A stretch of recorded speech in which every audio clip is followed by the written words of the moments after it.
You are now listening to TheGrio's Black Podcast Network, Black Culture Amplified. Hello, and welcome back to another episode of this podcast that we call TheGrio Daily. All this week we've been talking about policing, some of the mythology behind policing, and some people may have wondered why we don't start with every episode with the same phrase.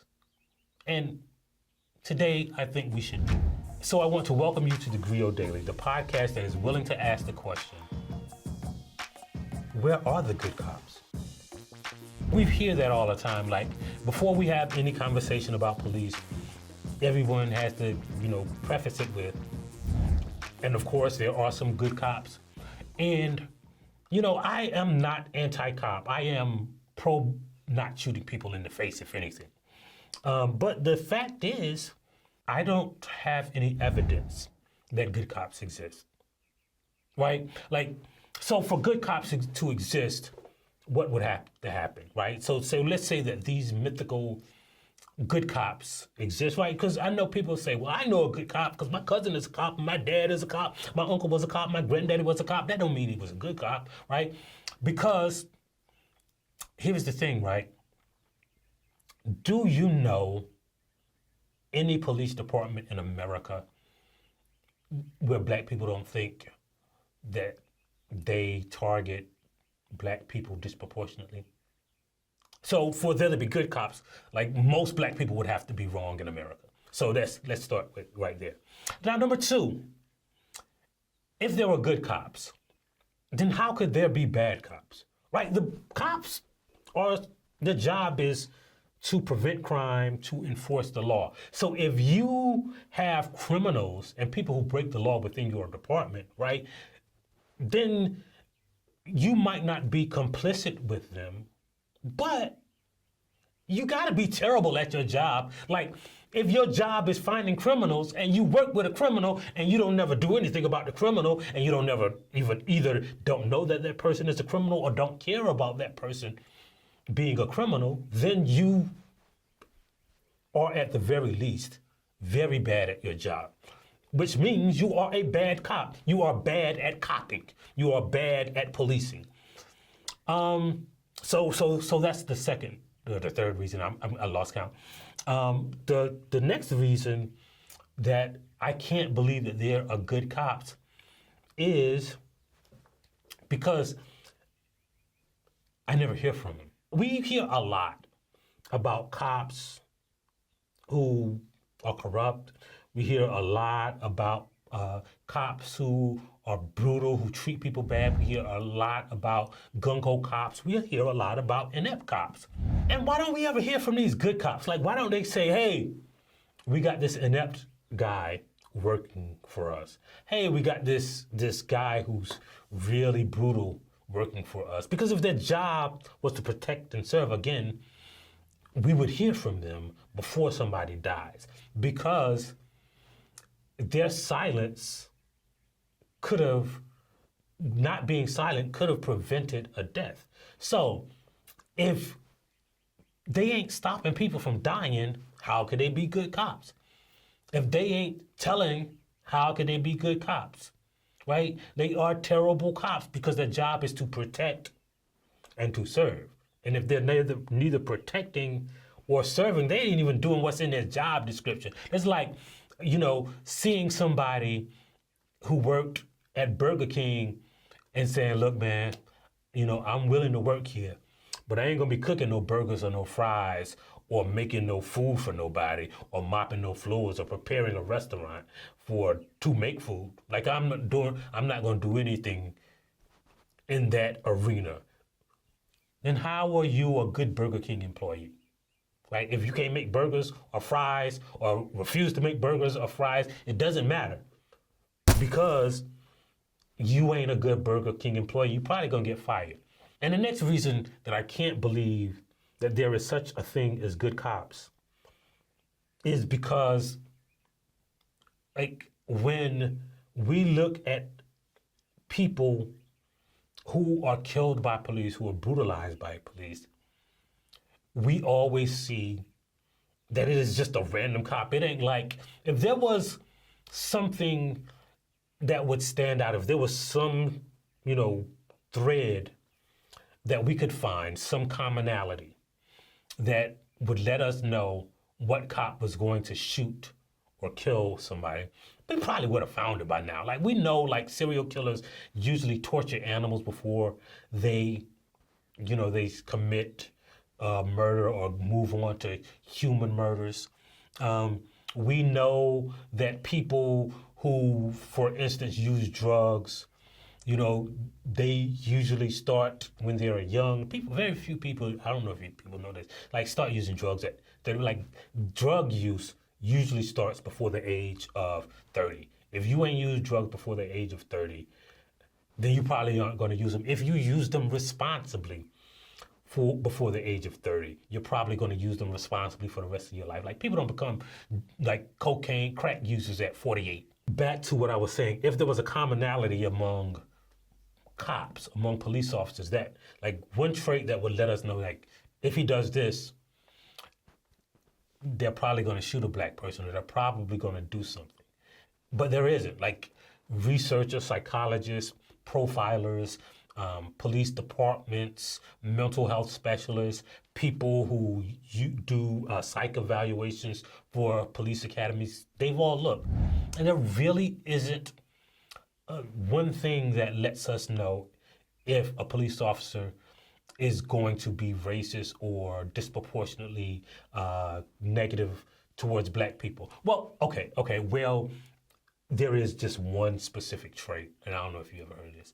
It's called being a police officer, right? Like, the one thing we know is that police officers kill more people than any other occupation, like more than like the garbage men ain't killing nobody, right? The firefighters ain't killing nobody. Like, police officers legitimately kill more people than, like, people who hunt for a living, people who teach skydiving for a living. Nah, police officers kill more people than that, right? So the easiest, if you not just singling out police officers, if you got all of the occupations in America together and said, we're going to find out which one kills more people, it's easy, police officers.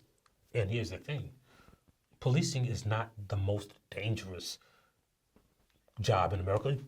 You remember what I said earlier? Like, garbage men actually being a garbage man is more dangerous than being a police officer. But for some reason, garbage men don't need guns, right? Working in convenience stores is more dangerous than being a police officer. For some reason, people in convenience stores don't kill a bunch of people, right? Roofing, and that's because they fall off the roof. Okay, I'm gonna give you that. But police officer isn't a very dangerous occupation compared to the number of people they kill. And another reason is, right, so when we talk about policing, here's the thing that, no one ever mentions. Police officers, in general, statistically, don't get killed by other people very often, right? Like, when you look at the number of police who die every year, right, that's a big number. It's usually in the hundreds, right? But then when you look at the numbers and whittle away, first of all, most of those people die from, like, illnesses, from accidents, heart attacks, because we're talking about on-duty deaths.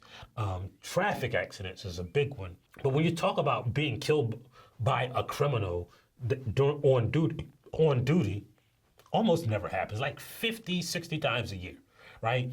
And here's the other thing that we never mentioned.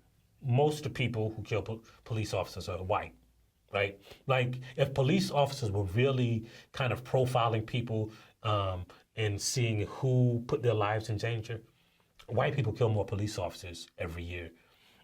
And so, knowing this, you have to ask yourself, well, why do police officers keep hurting, keep dispensing justice unequally?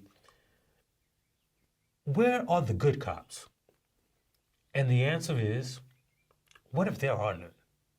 Like we keep hearing about them, but there is no evidence that a significant number of police officers in America are doing the right thing, because they keep protecting with their silence, with their acquiescence, with the fact that they are complicit in this system that disproportionately murders black people in the racism.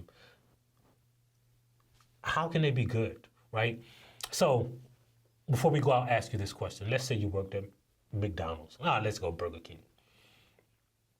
And there was somebody, it was 40 people on the staff. And there was one guy who sold crack out the drive-through window. And you knew about it, but you didn't say anything. And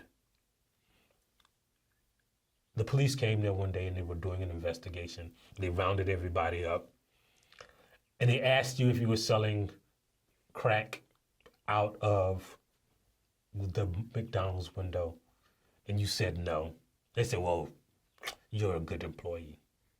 And then they asked you, well, did you know crack was being sold out of the McDonald's drive-through window? And you hesitated.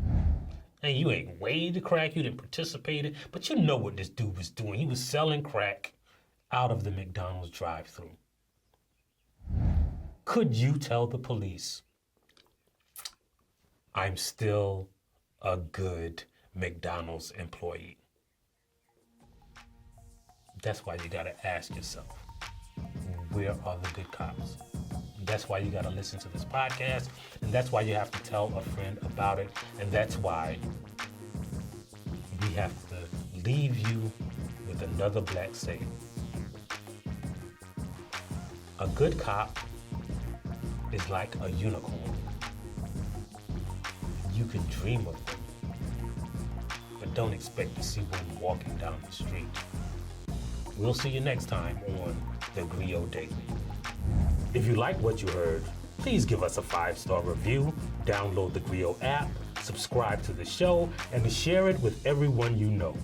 Please email all questions, suggestions, and compliments to podcast@thegrio.com.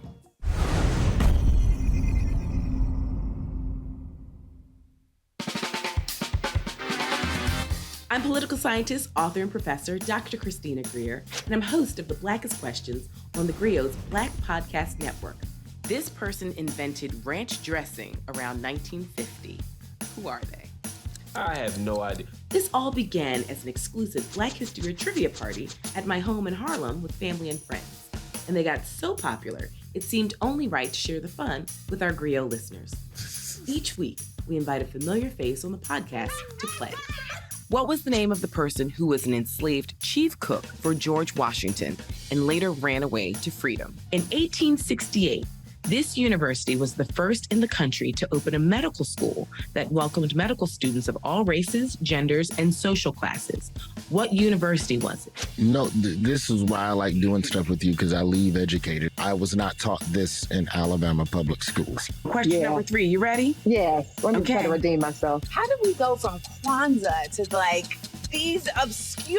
We got sport, darling. This is like the New York Times crossword from a Monday to a Saturday. Right or wrong, because all we care about is the journey and having some fun while we do it. I'm excited and also a little nervous. Oh, listen, no need to be nervous. And as I tell all of my guests, this is an opportunity for us to educate ourselves, because Black history is American history. So we're just gonna have some fun. Listen, some people get 0 out of 5, some people get 5 out of 5. It doesn't matter. We're just gonna be on a little intellectual journey together. Latoya Cantrell? That's right, Mayor Latoya Cantrell. Hercules Posey. Born in 1754, and he was a member of the Mount Vernon slave community, widely admired for his culinary skills. I'm going to guess Afro-punk. Close. It's Afro Nation. So last year, according to my research, it's Samuel Wilson, aka Falcon. Wrong. Wrong. I am disputing this. I'm very 99.9999 sure that it is Representative John Lewis, who is also from the state of Alabama. That lets you know, Christina, we got some goodness come out of Alabama. There's something in the water in Alabama, and you are absolutely correct. The harder they come. Close. Oh, wait. The harder they fall? That's right. I'm one of those people that just changes one word. I mean, I know the song too well. I just don't know nothing today. It's I'm gonna early. pour myself a little water while you tell me the answer. The answer is Seneca Village, which began in 1825 with the purchase of land by a trustee of the AME Zion Church. You know why games like this make me nervous? I don't know if I know enough black. Do I know enough? How black am I? Oh my Lord, we gonna find out in public. So give us a follow, subscribe, and join us on the Blackest Questions.